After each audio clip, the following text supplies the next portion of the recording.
sin presentación. Entonces, voy a dar la clase porque sí es grande, ¿verdad? Y luego hablamos de los trabajos.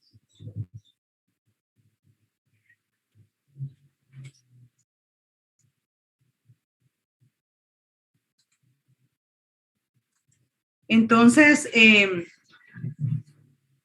vamos a hablar acerca de las sulfonilureas. La sulfonilurea es un mecanismo de acción. Tiene dos mecanismos de acción.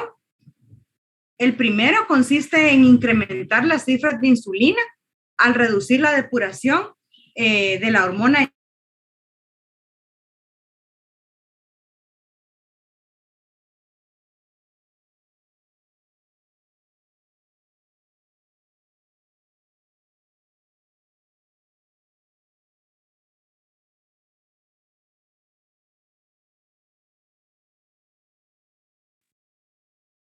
¿Salió?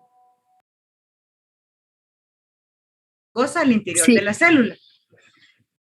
El otro mecanismo de acción consiste en que se une a las subunidades SUR1, doctora, donde se encuentra el receptor. La presentación.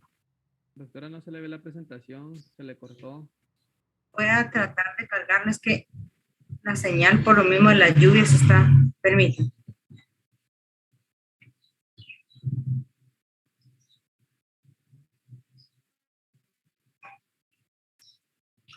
¿Sí se escucha?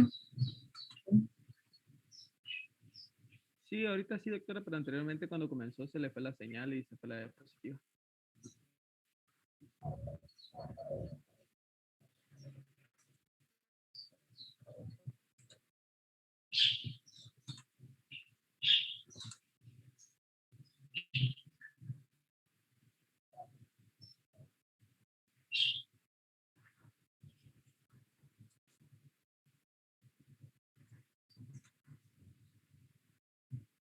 ¿Ahorita sí? Sí, doctora. Entonces decíamos de que el otro mecanismo de acción de las sulfonilureas consiste en que se une al receptor de las subunidades, básicamente al receptor KIR del canal de potasio 6.2 a las subunidades SUR1 que se encuentran dentro de este canal, ¿verdad? O a la par del canal, mejor dicho. Luego vamos a ver la imagen, ¿verdad? Para que lo entiendan mejor. Al unirse a estas subunidades específicas, ¿verdad? SUR1 o receptor de las sulfonilureas va a bloquear el canal de potasio, que es sensible al ATP. Al bloquear este canal, esta acción va a ser igual a la acción que sucede con la glucosa y la leucina. Este bloqueo del canal de potasio va a hacer de que ya no entre potasio al interior de la célula, ¿verdad? Entonces disminuye la conductancia del potasio.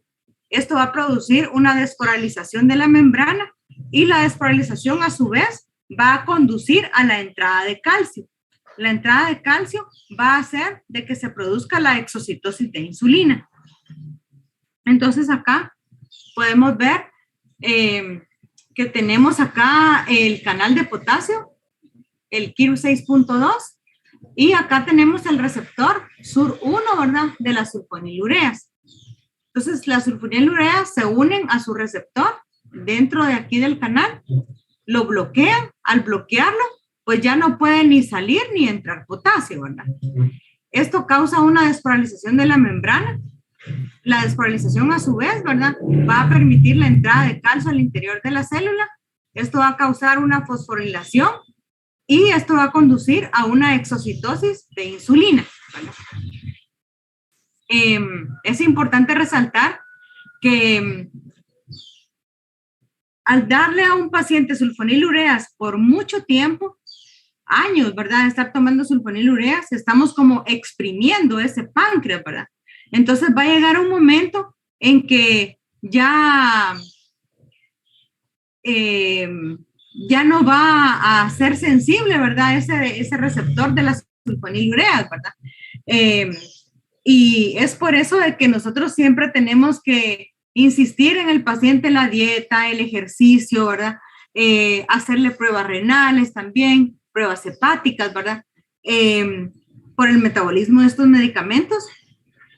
Y en determinado momento, cuando miremos de que ya tomó varios años el medicamento y el paciente estaba controlado y luego sin tener un proceso infeccioso, los niveles de glucosa empiezan a elevarse, ¿verdad? Entonces tenemos que plantearnos esta posibilidad de que el medicamento ya no esté ejerciendo su función porque ya se utilizó por mucho tiempo, ¿verdad? Entonces, decidir cambiar el medicamento por otro, ¿verdad?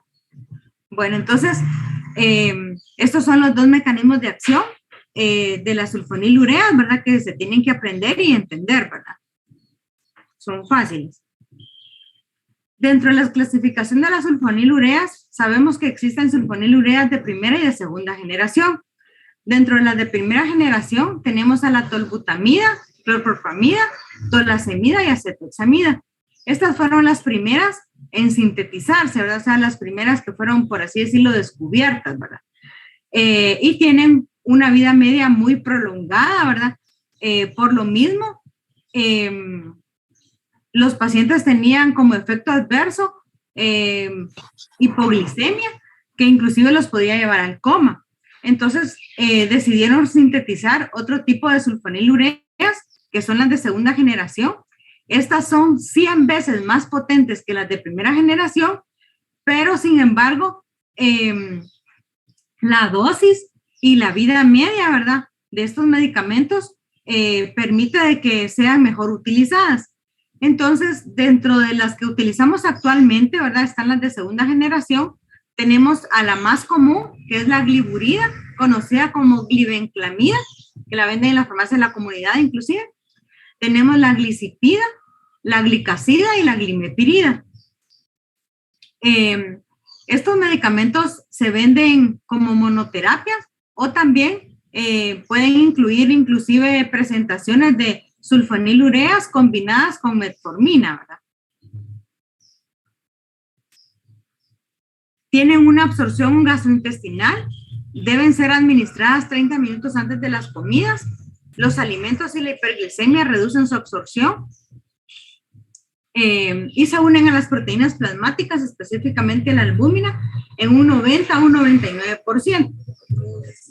En cuanto a la vida media, la acetoxamida era la vida media igual que la tolbutamida y la tolasemida, de 4 a 7 horas, y la que tenía la vida media más larga, ¿verdad?, era la clorpropamida, de 24 a 48 horas.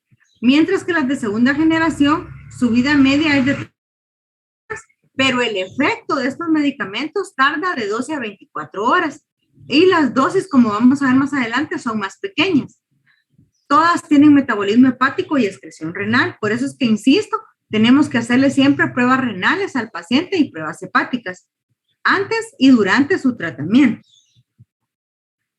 Dentro de los efectos adversos, se ha visto en un 4%, ¿verdad? El más común es la hipoglicemia y que puede llevar al paciente al coma.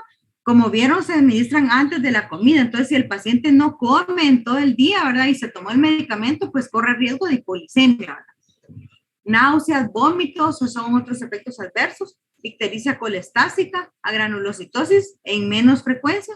Igual la anemia plástica y hemolítica son muy raras, ¿verdad? Algunos pacientes pueden tener reacciones de hipersensibilidad. Se aconseja de que no se, en un paciente que está tomando sulfonilureas, no ingiera bebidas alcohólicas, ya que de un 10 a un 15%, si estas se combinan con el alcohol, ¿verdad? O sea, no que se la tome con la bebida alcohólica, sino que en determinado momento del día el paciente tomó el medicamento y luego ingirió una bebida alcohólica, puede generar un efecto de rubor en la piel, ¿verdad?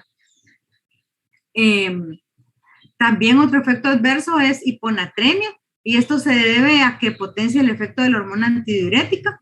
El etanol potencia los efectos de las sulfonilureas a su vez. En las aplicaciones terapéuticas, pues como ya sabemos, las vamos a dar para un paciente con diabetes mellitus, pero va a ser indicada en una diabetes mellitus tipo 2 que esté descompensada, ¿verdad? En quienes es imposible alcanzar el control glucémico con una dieta adecuada y ejercicio. Entonces, ahí ya tiene cabida el uso de las sulfonilureas. Las sulfonilureas se ha utilizado en pacientes con diabetes neonatal, específicamente, ¿verdad? En la MODY tipo 3. Y sus contraindicaciones son pacientes con diabetes tipo 1, nunca le van a dar sulfonilureas. Una paciente embarazada tampoco se le pueden dar sulfonilureas en ningún trimestre del embarazo. Ellas se controlan con insulina, ¿verdad? Durante la lactancia tiene una contraindicación relativa, ¿verdad? Quiere decir de que si es necesario, sí le podemos dar, ¿verdad? Que no le va a afectar al bebé. En pacientes con insuficiencia hepática o insuficiencia renal grave también están contraindicadas. Acá está lo que les decía de las dosis, ¿verdad? Solo para que comparen. Una dosis de tolbutamida era de 1 gramo, ¿verdad? De 1 a 3 gramos, que serían 1000 a 3000 miligramos 2 veces al día. Mientras que con una sulfonilurea de segunda generación, como pueden ver, las dosis todas, ¿verdad? Comparadas con las de segunda generación, son bien pequeñas. 2.5 a 5 miligramos, por ejemplo, de gliburida y solo una vez al día. Glipizida va de 5 a 40 miligramos una vez al día. Glicacida es la dosis un poquito más alta, ¿verdad? De 40 a 80 miligramos una vez al día. Y la glimepirida, que es la glibenclamida, de 1 a 8 miligramos una vez al día. Bueno, ahora vamos a pasar a otros medicamentos hipoglucemiantes orales, que son secretagogos de la insulina. Dentro de estos, pues tenemos solo dos, la repaglinida y la nateglinida. Como su nombre lo dice, ¿verdad? En esta categoría son secretagogos de insulina. Entonces van a promover la producción de insulina en la célula beta pancreática. La repaglinida es de la clase de la amiglitinida, derivada del ácido benzoico. Estimula la liberación de insulina en el mismo lugar que lo hacen las sulfonilureas, cerrando los canales de potasio dependientes de ATP en las células beta pancreáticas. Lo que tienen es que no se unen al receptor SUR, ¿verdad? Porque ese SUR es específicamente de las sulfonilureas, ¿verdad? Pero sí va a ser en el mismo canal, en el canal KIR 6.2. La repaglinida se absorbe con rapidez en el tubo digestivo, tiene una vida media de 1 hora y su duración es de 2 a 6 horas. Su uso, igual que las sulfonilureas, es preprandial, antes de la comida, ¿verdad? Tiene un metabolismo hepático y una excreción renal en un 10%.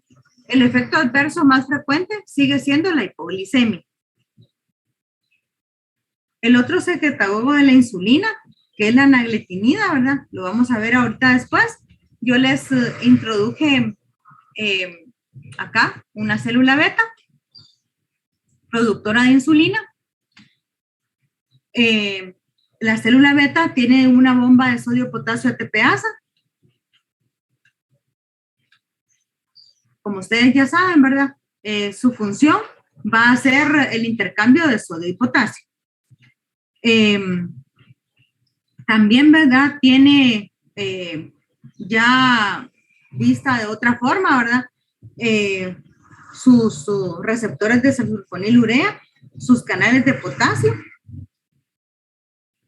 que vimos en la otra diapositiva. Acá, en esta parte, va a estar básicamente el canal de potasio, ¿sí? Acá, lo que ustedes miran amarillito es el receptor de las sulfonilureas, que es este, ¿sí?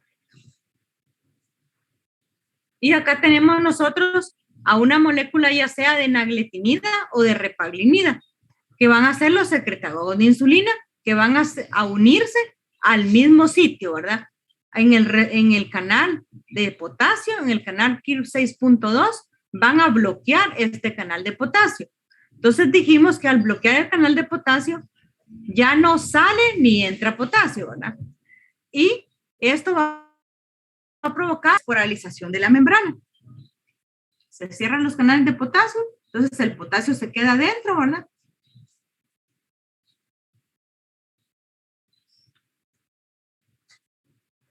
Esto va a producir la desporalización de la membrana, que va a permitir de que entre sodio va a haber una abertura de los canales de calcio dependientes de voltaje.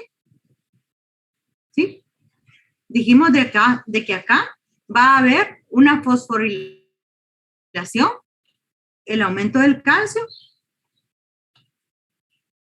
y esto va a provocar, la fosforilación va a provocar una exocitosis de insulina, la salida de insulina de la célula beta. Ahí podemos observarla.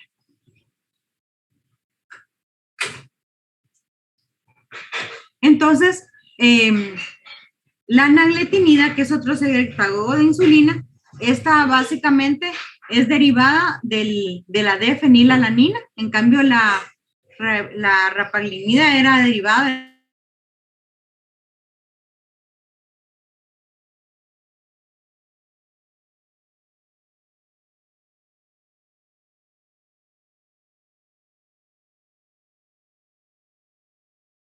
su principal efecto es la reducción del aumento de la glucemia postprandial en pacientes con diabetes tipo 2, siempre, ¿verdad? Su administración va de 180 hasta 360 miligramos, 1 a 10 minutos antes de cada comida. Tiene metabolismo hepático, igual una excreción renal un poquito mayor que la repaglinida, ¿verdad? Esta es de un 16% comparada con un 10%. Ahora vamos a hablar acerca de las biguanidas, que son otros hipoglucemiantes orales o están clasificados como medicamentos para tratar de mejorar el control glucémico en el paciente. Pero vamos a ver que en sí no son hipoglucemiantes, ¿verdad? Son anti-hiperglucemiantes. ¿Por qué? Ahorita lo vamos a ver. Todos los demás medicamentos que acabamos de ver, sulfonilureas y los secretagogos de insulina, básicamente estimulan la producción de insulina, ¿verdad? De la célula beta pancreática, mientras que las biguanidas no van a tener el mismo mecanismo de acción. Por eso decimos de que las biguanidas no son hipoglucemiantes, son anti-hiperglucemiantes. Dentro de las biguanidas tenemos la metformina, la fenformina y la buformina. Actualmente, la única que utilizamos en todo el mundo es la metformina. ¿Por qué? Porque la fenformina causaba mucha acidosis láctica y por eso dejó de utilizarse. Y la buformina también ya no se utilizó por lo mismo. La metformina puede utilizarse ya sea sola o combinada con las sulfonilureas, como dije yo al principio, con las dosis. Se absorbe en el intestino delgado, no se une a las proteínas, a diferencia de las sulfonilureas, que en qué porcentaje se unía a la albúmina. De un 90 a un 99%, ¿no? Bien, ajá, excelente. Las biguanidas también se excretan por vía renal. Tiene una vida media de 4 a 5 horas y las dosis van de 0.5 a 1 gramo cada 12 horas. O si quieren decirlo, de 500 miligramos a 1000 miligramos cada 12 horas. Se debe administrar con las comidas y acá la dosis máxima a utilizar en 24 horas es de 2550 miligramos. Pero si nosotros utilizamos una biguanida que sea de liberación prolongada, aquí la dosis máxima que yo puedo utilizar van a ser 2 gramos al día, ¿sí? Una vez al día. Entonces, si utilizo metformina que no sea de liberación prolongada, la puedo utilizar cada 12 horas y me puedo pasar hasta 2550 miligramos al día. Pero si utilizo de liberación prolongada, lo máximo son 2 gramos al día, siempre una vez al día. Siempre debo empezar con dosis bajas, no debo empezar de una vez con 1 gramo cada 12 horas. Empiezo con 500 miligramos, por ejemplo, cada 12 horas, en este caso para la diabetes mellitus tipo 2, y pues voy viendo cómo va el control glucémico en el paciente, ¿verdad? Bueno, repitiendo, no es hipoglucemiante oral, es un anti-hiperglucemiante, por lo que no causa liberación de insulina ni produce hipoglicemia, como la gente cree, ¿sí? Que dice, ay, es que se me bajó el azúcar porque estoy tomando metformina. No es cierto. No posee acciones importantes sobre la secreción de glucagón tampoco, ni de cortisol, ni hormona del crecimiento, ni la somatostatina. Ahorita vamos a ver su mecanismo de acción. Entonces, el mecanismo de acción, todos estos son sus mecanismos de acción, ¿sí? El principal, podríamos decir, que es incrementa la actividad de la proteína sinasa dependiente de AMP cíclico. Esta se activa por fosforilación al disminuir el ATP y la fosfocreatina. Bueno.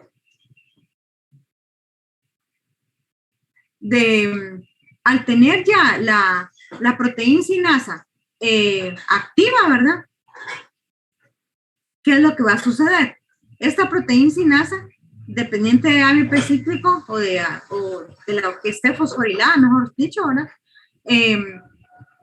Va a estimular la oxidación de ácidos grasos, la captación de glucosa y el metabolismo no oxidativo, y disminuye la lipogénesis y la gluconeogénesis. Le puse acá un asterisco porque en el libro está mal escrito, ¿verdad? Entonces lo correcto es disminuye la lipogénesis y la gluconeogénesis, ¿sí? Entonces, repitiendo, mecanismo de acción de la metformina o de las biguanidas. Incrementa la actividad de la proteína sinasa dependiente de AMP cíclico. Al estar activa, esta proteína sinasa estimula la oxidación de ácidos grasos, la captación de glucosa y el metabolismo no oxidativo, y disminuye la lipogénesis y la gluconeogénesis. Todo esto, ¿verdad?, va a hacer que aumente la cantidad de glucógeno a nivel del músculo estriado. Otro mecanismo de acción es que aumenta la acción de la insulina a nivel del músculo y del tejido graso. Y otro mecanismo de acción que se ha estudiado recientemente es que inhibe la deshidrogenasa de fosfato de glicerol mitocondrial, causando un cambio en el estado redox. Acá lo tenemos mejor, para que lo entiendan mejor.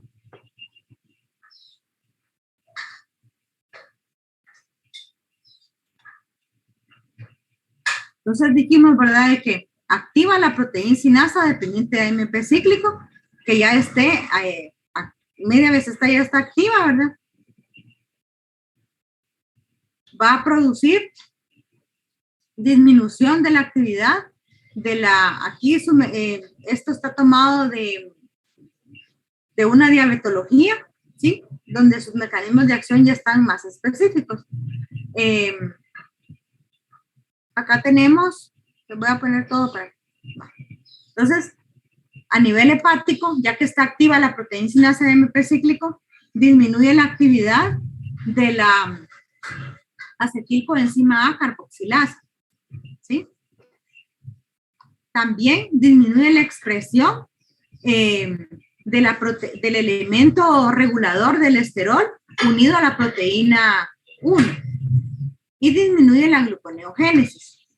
Al disminuir la expresión del elemento regulador del esterol unido a la proteína 1, disminuye la expresión de enzimas lipogénicas.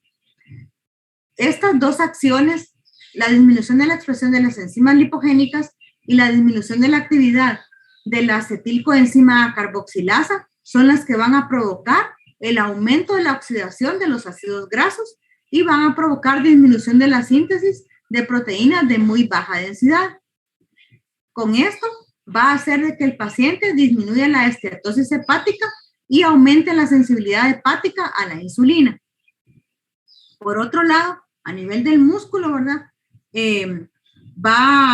Siempre la activación de la proteína sinasa dependiente de AMP cíclico va a hacer que aumente la captación de glucosa en el músculo y en el tejido graso. Bueno, entonces, ¿en qué pacientes está contraindicado el uso de metformina o de las biguanidas? Pacientes que tengan enfermedad hepática o renal grave no le deben de dar. Ni que le voy a dar dosis baja, no. Elijan otro medicamento, pero no esto. No, obviamente ni sulfonilureas tampoco. ¿Verdad? Si el paciente tiene antecedentes de acidosis láctica de cualquier origen, tampoco. No utilicen biguanidas. Si el paciente tiene insuficiencia cardíaca descompensada, ¿verdad?, que en este momento requiere tratamiento, no debemos de dar biguanidas. Si el paciente tiene POC, tampoco está indicado el uso de biguanidas, o si tiene alcoholismo crónico. Efectos adversos, de un 10 a un 25%, se han visto más frecuentes efectos gastrointestinales como diarrea, dolor abdominal, náuseas, sabor metálico y anorexia. Disminuye también de un 20 a un 30% la absorción de vitamina B12 cuando se utiliza por tratamientos crónicos, ¿verdad? De años de tratamiento, provocando una anemia megaloblástica. Y dice de que si nosotros utilizamos la sulfonilurea y aparte le damos suplementos de calcio, el calcio revierte este efecto, ¿verdad? De disminución de la absorción de la vitamina B12 y evitamos la anemia megaloblástica. Precauciones, debemos suspender las biguanidas antes de administrar medio de contraste intravenoso y antes de una cirugía.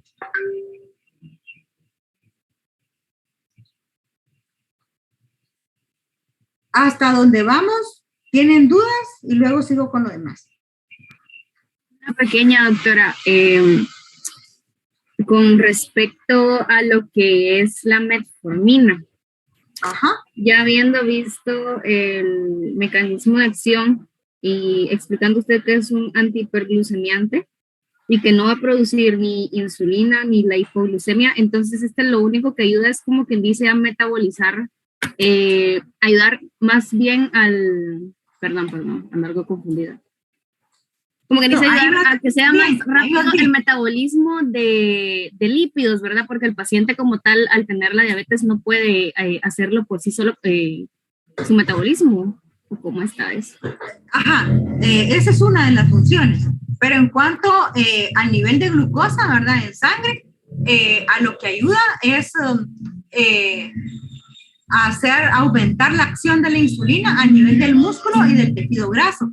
Entonces, hace de que la insulina meta esa glucosa al músculo y meta la glucosa al tejido graso.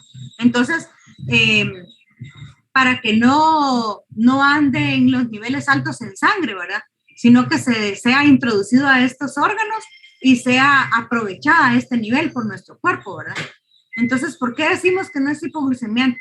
Porque no estimula la producción de insulina, ¿sí? Sino que lo que hace es aumenta la acción, nada más, la acción de la insulina en el tejido graso, en el músculo, ¿verdad?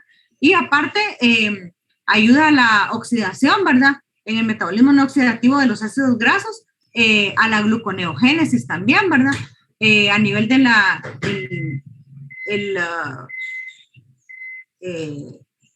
utilización de glucosa, ¿verdad? A nivel del hígado también, ¿verdad? Entonces, el punto clave es ¿verdad? Las sulfonilureas, los secretadores de insulina estimulan la producción de insulina, mientras, por eso decimos que son hipoglucemiantes orales, mientras que las biguanidas lo que hacen es aumentar la acción de la insulina. No a que aumente el nivel de insulina, sino que la insulina que tenemos en nuestro cuerpo, que aumente su acción a nivel del músculo y del tejido graso. Ahora sí, doctora, muchas gracias. Vale. Y aprovechando que tocaste este medicamento, ¿verdad? Yo a pie de página les coloqué los otros usos que tiene la metformina, ¿verdad? Actualmente, ¿verdad? Que se utiliza también para pacientes que tienen el síndrome de ovarios poliquísticos, ¿verdad? Se ha visto de que no se sabe exactamente el mecanismo de acción, pero a través de la disminución de los andrógenos, ¿verdad? Este medicamento se ha utilizado en estos pacientes y también para mejorar el hirsutismo en los pacientes, ¿verdad? Esto se los coloqué aquí. Acá se los coloqué. La metformina se ha utilizado en el síndrome de ovarios poliquísticos, mejora la ovulación y el ciclo menstrual, ¿verdad? En el caso del síndrome de ovario poliquístico, y también se ha demostrado que reduce los andrógenos y el hirsutismo, ¿verdad? Y cuando le dejan a los pacientes con este objetivo la metformina, ¿verdad? Obviamente siempre se le dice lo del ejercicio al paciente y la dieta. La mayoría de estos pacientes tienen sobrepeso, ¿verdad? La gente dice, ay, es que quizás porque está tomando metformina se me bajó el azúcar. Y como ven, ya vimos el mecanismo de acción y no tiene nada que ver ahí la metformina en lo del azúcar, de que como un hipoglucemiante, ¿verdad? ¿Sí? Por eso quiero que entendieran bien ese mecanismo de acción, para explicarle bien a sus pacientes. ¿Algún otro comentario o dudas que tengan? Doctor, una pregunta. Bueno, es un comentario y una pregunta. Hablando siempre de la metformina, yo tenía una amiga, o sea, cabe resaltar que era una persona sana que consumía metformina para bajar de peso, pero solo la estuvo ocupando por un tiempo y ya después ya no le hizo efecto, o sea, ya no siguió bajando de peso. Pero esto a la larga le podría perjudicar en algo, ya que pues ¿Tú qué piensas, ya que estudiaste, si dices el mecanismo de acción? Ajá. ¿Será cierto eso? Pues yo estuve leyendo un poco y dice de que pues es falso, pues, pero Entonces, no sé, estoy un poco confundida la verdad porque como mencionaba que también tenía acción en el tejido graso. sí tiene acción en el tejido graso, pero no es que tampoco te va a bajar de peso solo el medicamento, pues, en sí, ¿verdad? Y efectos adversos, pues, si la paciente se hidrata bien, ¿verdad? Y la dosis no excede las dosis recomendadas, no le va a provocar otros efectos adversos, ¿verdad? Siempre y cuando su tiempo de administración sea prudente, ¿verdad? No se pase de 6 meses, ¿verdad? Estarlo utilizando. Y básicamente, insisto, ¿verdad? Aunque ustedes estén viendo farmacología, siempre su punto es un tratamiento integral, ¿verdad? Dieta, ejercicio, ¿verdad? No es solo medicina, ¿sí?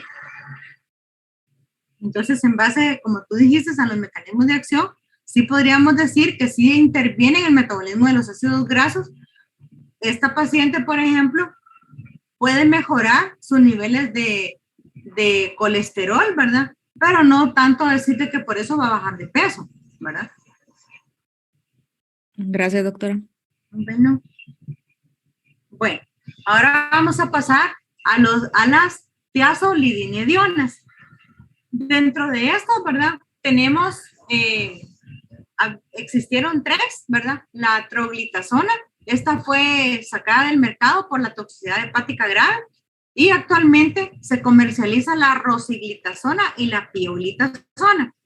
Estos medicamentos, su mecanismo de acción es ser agonista selectivo para el receptor gamma activado en la proliferación de peroxisomas. Básicamente, ¿verdad? Al unirse al receptor gamma de la proliferación de peroxisomas, activa genes con capacidad de respuesta a la insulina. Y esto va a hacer que se regule el metabolismo de los carbohidratos y de las grasas. Sus efectos principales es disminuir la resistencia a la insulina en los tejidos periféricos, disminuir la producción de glucosa a nivel del hígado e incrementar la captación de glucosa por el hígado.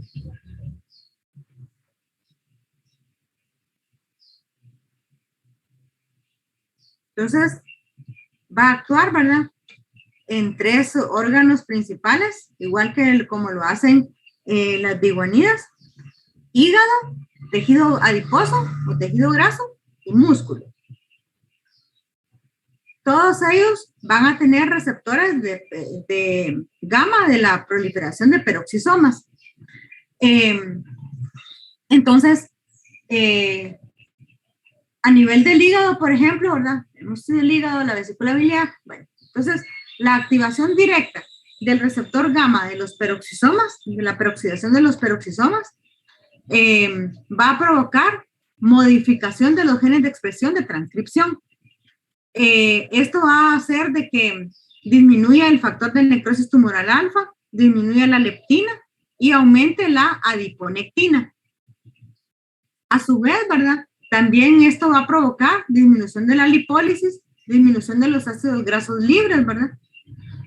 Y el paciente con ya teniendo un mecanismo de acción a nivel de los genes específicamente, ¿verdad? En la transcripción genética, o génica, mejor dicho, va a hacer de que se mejore la sensibilidad a la insulina, ¿verdad? Entonces, es diferente su mecanismo de acción a todos los que hemos visto hasta el momento, ¿verdad?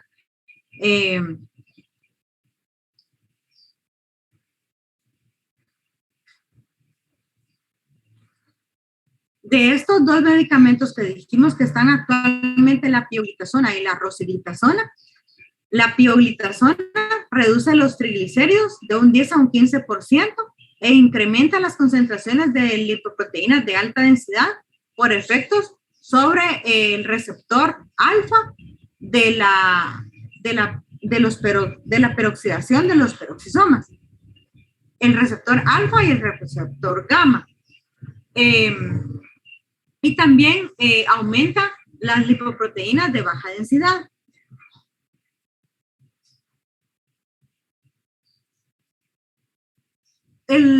La rosiglitazona se une al receptor gamma, no se une al alfa, ¿verdad?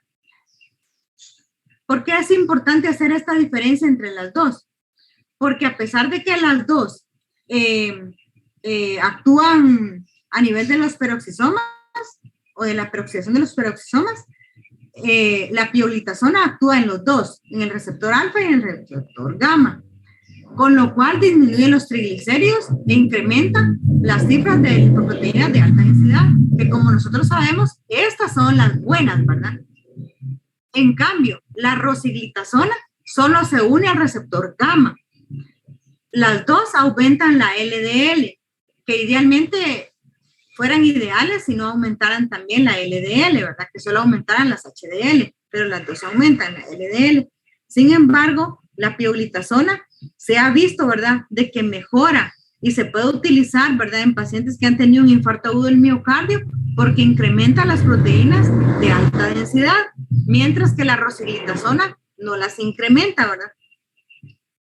Y la pioglitazona disminuye los triglicéridos y la rosiglitazona no. Entonces, acá se los coloqué abajo, ¿verdad? La rosiglitazona, pero no la pioglitazona, incrementa el riesgo de un infarto agudo del miocardio. Por eso es de que de las dos, la que se prefiere es la pioglitazona, ¿sí? Las dos tienen metabolismo hepático y excreción renal. Y en cuanto a sus efectos adversos, tenemos anemia, aumento de peso de 2 a 4 kilogramos al año. O sea, están tomando el medicamento por todo un año y se vio de que tienen un incremento del peso de 2 a 4 kilos. Otro efecto adverso es edema y expansión del volumen plasmático. Por este efecto adverso del edema y la expansión del volumen plasmático es que está contraindicado en pacientes que tengan insuficiencia cardíaca congestiva clase 3 o clase 4 porque los descompensa, ¿verdad? También está contraindicado en pacientes con hipertensión arterial y en pacientes con obesidad porque ya dijimos que aumenta el peso, ¿verdad? De 2 a 4 kilos.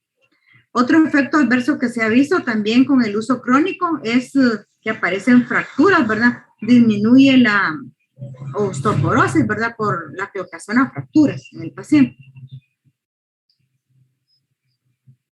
Bueno, dentro de los inhibidores de la alfa-glucosidasa, estos son otro tipo de medicamentos, ¿verdad? También que se utilizan para el control de la diabetes mellitus. Tenemos que normalmente su mecanismo de acción consiste en que reducen la absorción intestinal de almidón, dextrina y disacáridos al inhibir la acción de la alfa-glucosidasa del borde encephalino intestinal. Esto va a producir que se lentifique la absorción de los carbohidratos. O sea, ustedes comen, pero el metabolismo o la digestión, ¿verdad?, es más tardado, ¿verdad? Entonces tardan, por lo cual van a dar una sensación de llenura en el paciente, ¿verdad? Y van a hacer de que este paciente no quiera que estar comiendo a cada rato, ¿verdad? Dentro de estos medicamentos inhibidores de la alfa-glucosidasa del borde encephalino intestinal, tenemos la carbosa y el miglitol. En la farmacodinámica tenemos que se absorben poco, farmacocinética sería, perdón. Deben administrarse al principio de las comidas, se utilizan en combinación con otros antidiabéticos, se puede administrar en la diabetes tipo 2 para disminuir la glicemia postprandial. Y se ha demostrado que disminuye la hemoglobina glucosilada de 1.5 hasta 1.8%. Efectos adversos, pues el paciente va a tener malabsorción, ¿verdad? Va a sentir flatulencia o sensación de llenura, ¿verdad? Algunos pacientes les puede provocar diarrea y el meteorismo abdominal.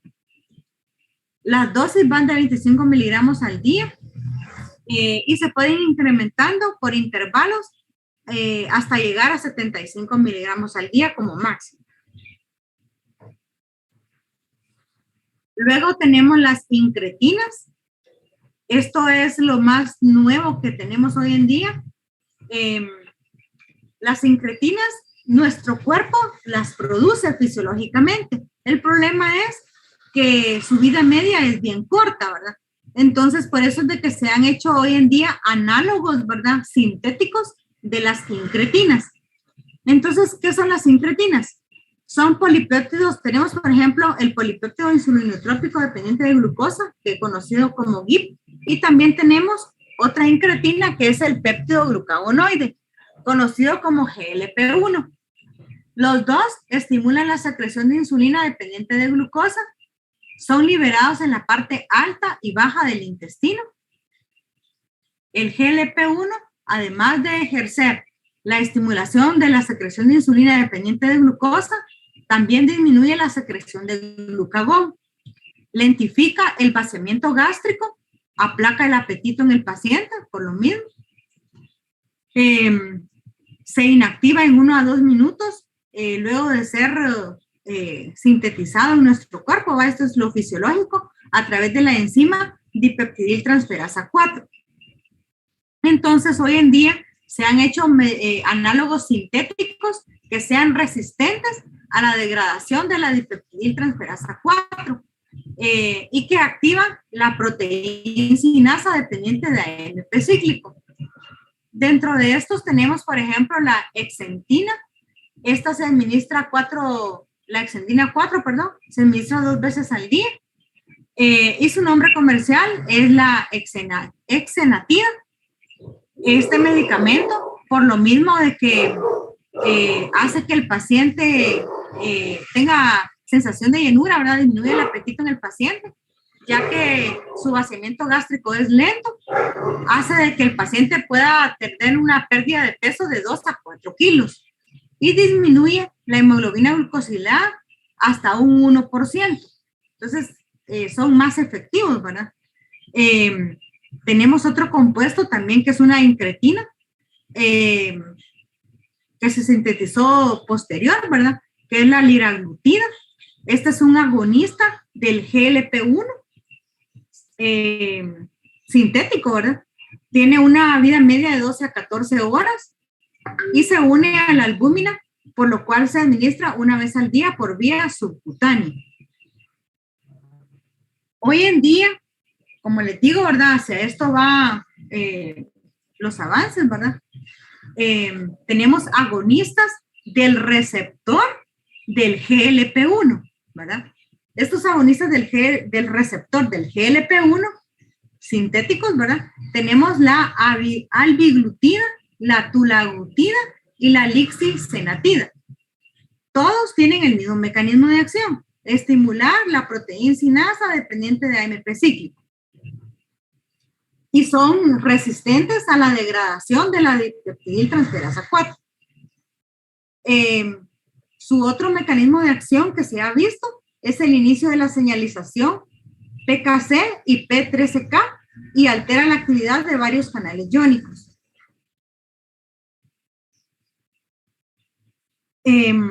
Yo en la última diapositiva les tengo lo nuevo, ¿verdad? Y espero que les guste, ¿verdad? Todo esto lo que les estoy dando es su libro y una diabetología. Y aparte les tengo lo nuevo que les conseguí, artículos, ¿verdad? Y varios documentos, ¿verdad? Espero que los lean. Bueno, yo espero porque sí les voy a preguntar de eso. Entonces,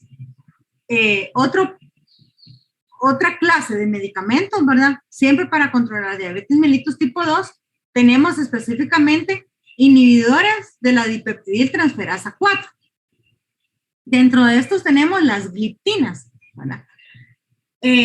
Tenemos, por ejemplo, la sitagliptina, saxagliptina, vidagliptina, alogliptina, nidagliptina. Estos medicamentos reducen la actividad de la dipeptidil transferasa 4 hasta por 12 horas en un 95%, lo cual aumenta las concentraciones de GLP-1 y de péptidoglucagonoide en más de 2 veces. ¿Por qué? Porque si nosotros estamos reduciendo la actividad de la enzima, ya no los va a estar degradando y por lo tanto van a aumentar los niveles séricos, ¿verdad?, de estas incretinas en nuestro cuerpo. O sea, estos medicamentos actúan directamente en la enzima, ¿sí? No son análogos sintéticos de GLP-1 ni actúan en el receptor, actúan directamente en la enzima. No se unen a la albúmina y no afectan el peso corporal. Ni lo suben ni lo bajan. Otro tipo de medicamentos hipoglucemiantes orales, tenemos los inhibidores del transportador 2 de la glucosa y sodio. Dentro de estos tenemos a la canaglifosina, dapaglifosina y la empaglifosina. Su mecanismo de acción básicamente es a nivel del túbulo proximal. Reduce la glucosa en sangre al aumentar la pérdida de glucosa en la orina. Entonces, inhiben el transportador 2 de glucosa-sodio, ¿verdad? Con lo cual, el paciente orina sodio y va arrastrando glucosa a nivel de la orina. Y de esa forma pierde glucosa el paciente por la orina, ¿verdad? Dentro de sus efectos adversos, podemos decir que tiene una orina dulce, ¿verdad? Pero es porque uno le está sacando más esa glucosa a nivel del túbulo renal, ¿verdad? Entonces, por tener esta orina dulce, el paciente le puede predisponer a infecciones del tracto urinario en un 1 a 2% y también a micosis, ¿verdad? A nivel del área genital de un 3 a un 5%. Por lo tanto, tenemos que estar haciendo urocultivos, controles y viendo al paciente, ¿verdad?, su examen ginecológico, preguntándole si no tiene leucorrea, ¿verdad?, para tener también control de estos efectos adversos. También les tengo un artículo nuevo acerca de los inhibidores del transportador 2 de glucosa y sodio.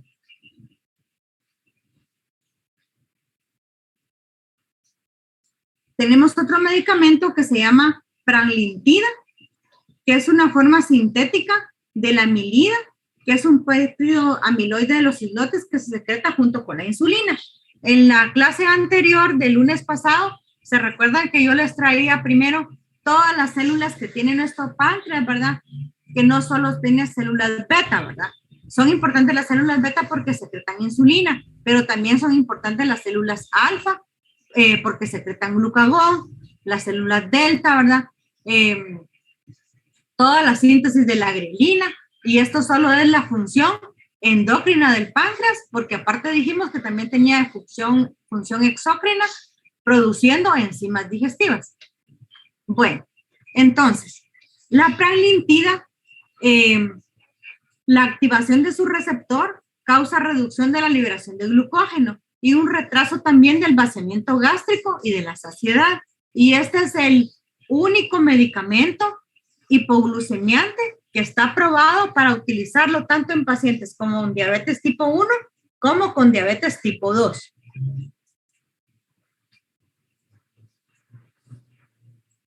Luego les coloqué lo del glucagón porque en un paciente un paciente diabético, lo normal es que se descompense por una infección, por ejemplo, o por que no está haciendo una dieta adecuada.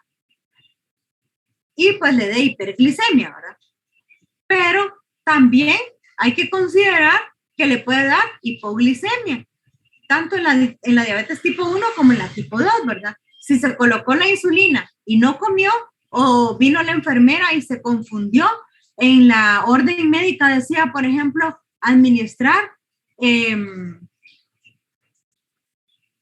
por ejemplo, decía administrar una unidad de insulina, por ponerles un ejemplo.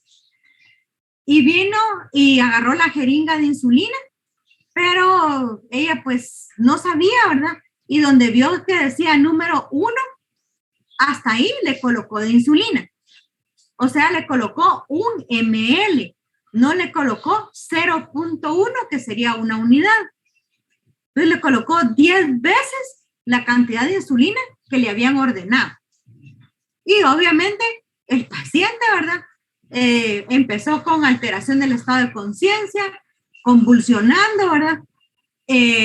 Llamaron de emergencia y le hicieron una glucometría y sorpresa, ¿verdad? El glucómetro en low, ¿verdad? Ni siquiera le marcaba, ¿verdad? O sea, estaba muy bajo, ¿verdad? Para ser detectado. Entonces tenemos que saber cuál es la hormona contrarreguladora de la insulina, que es el glucagón, y cuándo la vamos a utilizar. Entonces el glucagón es un polipéptido de cadena única de 29 aminoácidos. La glucosa, la somatostatina, los ácidos grasos libres y las cetonas inhiben la secreción de glucagón. El glucagón aumenta la gluconeogénesis y la glucogenólisis y se desintegra en el hígado a través de los riñones y en el plasma. Su vida media, esto es de 3 a 6 minutos. Otros efectos del glucagón es que incrementa la lipólisis, aumenta la fuerza de contracción del corazón y tiene efectos relajantes sobre el tubo digestivo. A ver, ¿se recuerdan en la unidad anterior que vimos cardiovascular? ¿En qué pacientes estaba indicado el uso de glucagón? Cuando había una intoxicación por...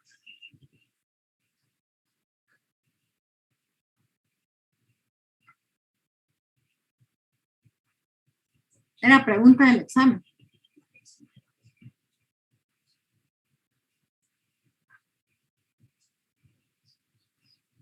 No era beta bloqueadores, doctora. Correcto. En la intoxicación por beta bloqueadores, ¿verdad? Entonces estaba indicado el administrar, aparte de que ya utilizamos la atropina para la frecuencia cardíaca, podíamos utilizar el glucagón en la hipotensión, ¿verdad? Para aumentar la fuerza de contracción del corazón, ¿verdad? Por su efecto lucinotrópico, ¿verdad? Entonces, por eso se los volví a colocar acá. Y en este caso, pues se utiliza para tratar hipoglicemia grave, ¿verdad? Cuando no se dispone de glucosa intravenosa, o bien el paciente, fue este caso que les presenté, ¿verdad? Una hipoglicemia grave que estaba convulsionando, ¿verdad? Tenemos acceso al glucagón, pongámoslo, ¿verdad? Y más si sabemos de que fue administrado insulina por error. La insulina, la vida media, puede tardar 4 horas en el paciente, ¿verdad? Entonces, imagínense, en 4 horas se les muere el paciente si no le administran glucagón. Lamentablemente, ustedes van al hospital de Chiquimula y no tenemos glucagón. Entonces dice uno, y doctora, ¿y ahí qué hago entonces? La pura dextrosa, ¿verdad? Y la mano de Dios, ¿verdad? Entonces le ponen ahí bolus de dextrosa, ¿verdad? Idealmente dextrosa a alta concentración, ¿verdad? Dextrosa al 30 o dextrosa al 50%. Y si no tenemos tampoco ni dextrosa al 30 ni al 50, pues entonces le ponemos dextrosa al 10, ¿verdad? Que eso siempre hay. En bolus, ¿verdad? Regularmente van a utilizar 500 cc en bolus de dextrosa al 10, ¿verdad? Para ese paciente que la enfermera tuvo la gracia de administrarle esa cantidad de insulina. La dosis de glucagón es de 1 miligramo y tiene la ventaja que se puede administrar por vía intravenosa o intramuscular o subcutánea.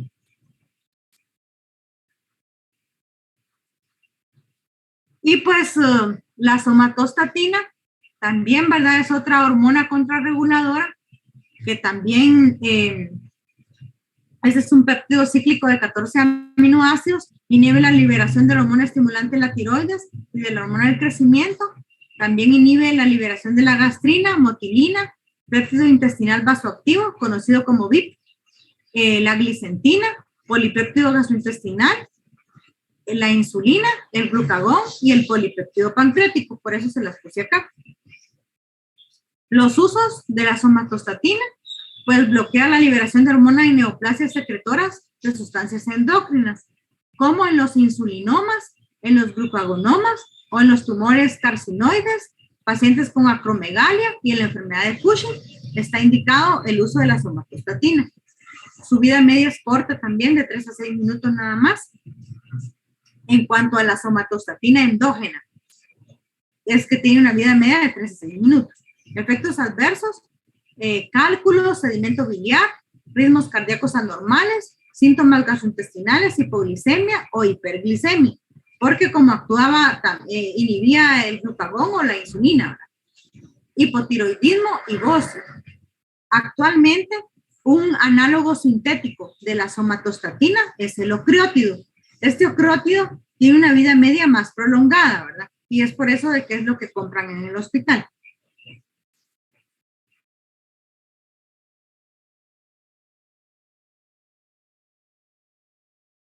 O sea, primero vimos hipoglucemiantes, ¿verdad? Ahora estamos viendo medicamentos que se puedan utilizar para tratar la hipoglicemia en el paciente. Entonces ya vimos de primero el glucagón, luego la somatostatina. Ahorita vamos a hablar del diazóxido. El diazóxido es un derivado de la benzodiazepina. Es un antihipertensor, ¿verdad? Que lo utilizamos para la emergencia hipertensiva, cuando no existían bombas de infusión, por ejemplo. Es un antidiurético también y tiene potente acción hiperglucémica cuando se administra por vía oral. ¿Cuál es su mecanismo de acción? Interactúa con el canal de potasio sensible a ATP. Sin embargo, el diazóxido va a hacer lo contrario de lo que hacen las sulfonilureas y los secretadores de insulina. En lugar de cerrar el potasio, el diazóxido permite la apertura de ese canal de potasio, el KIRP 6.2. Entonces dice, prolonga el tiempo de apertura del canal de potasio en las células beta pancreáticas, inhibiendo la secreción de insulina, ¿verdad? Porque al estar abierto el canal, no va a haber despolarización de la membrana, no va a entrar sodio, no va a entrar calcio y no va a producir exocitosis de insulina. Entonces, hace lo contrario de las sulfonilureas. Se ha utilizado para tratar diversas formas de hipoglicemia, con dosis de 3 a 8 miligramos por kilo día en adultos y de 8 a 15 miligramos por kilo día en lactantes y en recién nacidos. Esto está en su libro, ¿verdad? Vida media de 48 horas. Y en cuanto a los efectos adversos, retención de sodio y líquidos, hiperuricemia, hipertricosis, especialmente la hipertricosis se ha visto en niños. Otros efectos adversos menos comunes, trombocitopenia y leucopenia. En el libro mencionan trombocitopenia, en esta edición. En Capsum y en las ediciones anteriores mencionan también la leucopenia. Tenemos otro tipo de compuestos que yo no lo puse en el orden del libro, sino que lo puse de último, porque en realidad no las utilizamos. Las resinas fijadoras de ácidos biliares. El mecanismo de acción es que actúan como moléculas de señalización a través de receptores nucleares, algunas de las cuales pueden ser sensores de glucosa, reduciendo la absorción intestinal de glucosa. ¿Y qué tenemos de nuevo? Pues tenemos un medicamento que este año fue lanzado, ¿verdad? En México. Se conoce como la semaglutida y me imagino que a través de alguna empresa que lo, ¿cómo se dice? Que lo comercializa, lo transporte, también estaría disponible aquí en Guatemala, ¿verdad? Entonces, la semaglutida es un análogo del GLP-1, pero si se dieron cuenta, los análogos del GLP-1 se administraban por vía subcutánea. La semaglutida tiene esa ventaja que se administra por vía oral. Les voy a compartir ahorita al grupo, ¿verdad? La presentación de este medicamento con los estudios Pioneer, ¿verdad? Que hicieron de primero viendo la dosis, la forma correcta de administrarla, todas las ventajas que tiene respecto a los mismos análogos del GLP-1, o sea, lo compararon con su mismo grupo, solo que este por vía oral, a diferencia de los otros por vía subcutánea. En cuanto a la administración y también en cuanto a la reducción de la hemoglobina glucosilada. Y luego los estudios Pioneer, ¿verdad? Comparan la semaglutida o los análogos del GLP-1 con otros hipoglucemiantes orales. Sí se puede utilizar combinada con otros medicamentos, pero aquí en estos estudios lo comparan con diferentes grupos de fármacos, ¿verdad? Ahorita se los voy a compartir. También, ¿verdad? Les tengo un artículo nuevo, ¿verdad? De ahorita del 2022, en el cual están los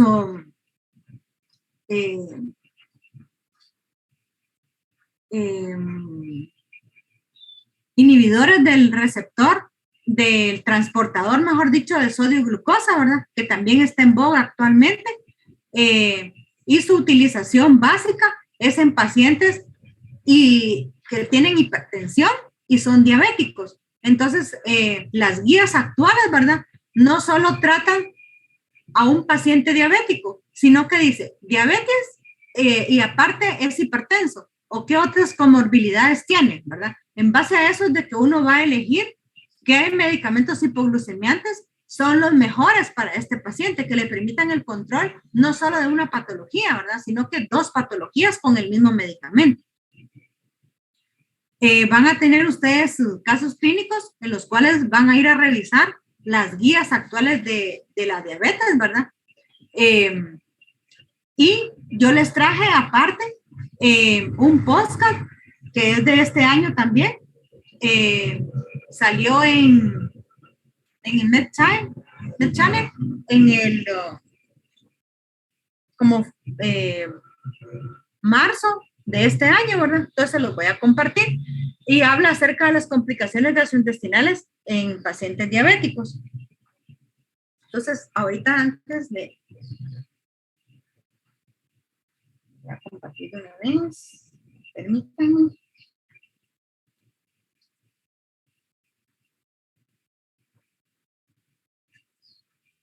Y me dicen si los pueden abrir. Ahorita les digo.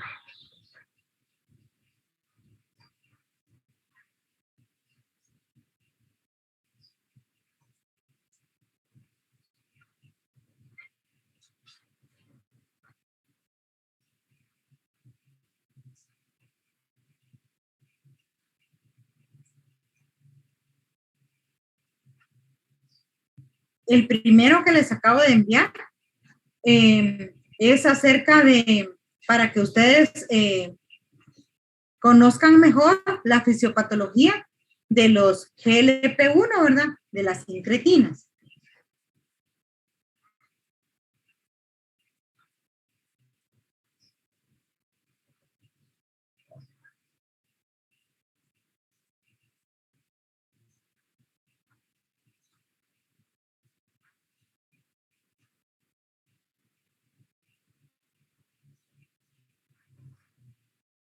El segundo es el podcast.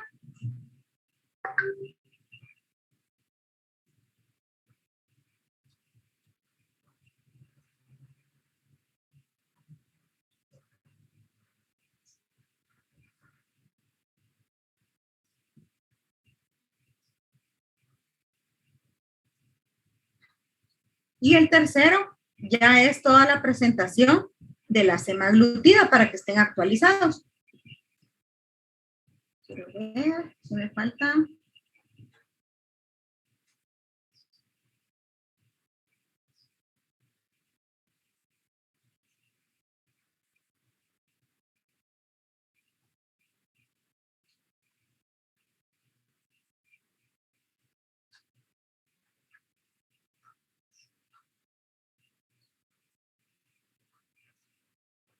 Me falta este.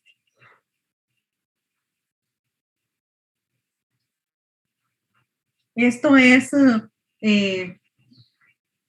un artículo reciente también, ahí lo van a ver, de la aprobación de la FDA de la empaglifosina para reducir el riesgo de muerte cardiovascular en pacientes hospitalizados con insuficiencia cardíaca y que aparte tengan diabetes mellitus.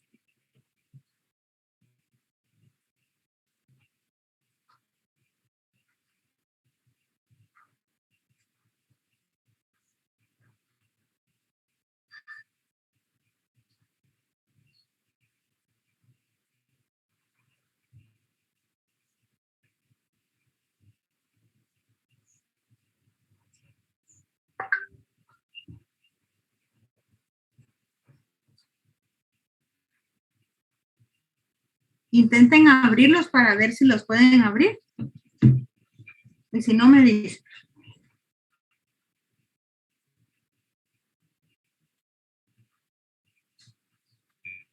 Sí, abre, doctora. Bueno. Entonces, eso les dejo de tarea ahorita para que lo revisen. Inclusive, pues, está muy bonito, es todo actualizado. Ustedes van a ver de que inclusive artículos de junio 2022, ¿verdad? Mayo 2022. Van a tener tiempo también ahorita de fase, acaban de enviar, que dice...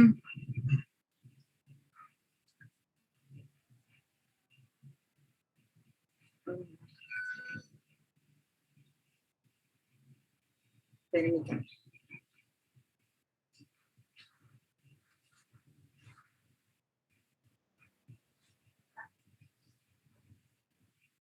No entiendo.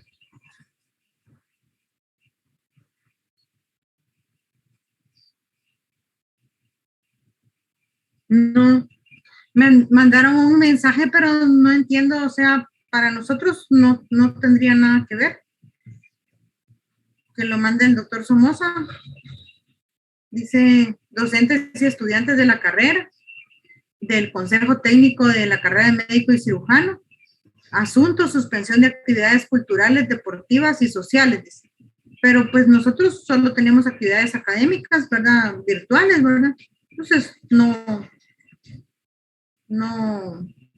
aplica, ¿verdad? O sea, no dice por los nuevos casos de COVID, dice, ¿verdad? Que no se pueden reunir, básicamente. Pero nosotros igual, seguimos igual. Bueno, entonces,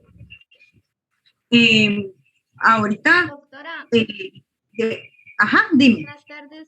Fíjese que los compañeros están diciendo que si usted nos haría favor de enviarnos las diapositivas de esta clase. Vaya, está bien. ¿Y no grabaron la clase? Bien, está grabada. Ah, Como a va, veces va. hay Yo se las noticias envío. que De usted pie de pone página. ya, pues. Va, está bien, yo se las envío. Bueno, entonces, como son las 3:30, ¿verdad? Si no hay alguna otra duda de la clase, damos por finalizado hoy la clase y me quedaría con el grupo 2. El grupo 1 ya terminó, ¿verdad? Con la presentación del caso. Doctora, ¿Me manda? antes de que nos salgamos los demás, siempre nos envía la presentación, por favor. Sí, de lo de la clase. Sí, esa. Sí, ajá. Se las envío ahorita cuando terminemos con los demás.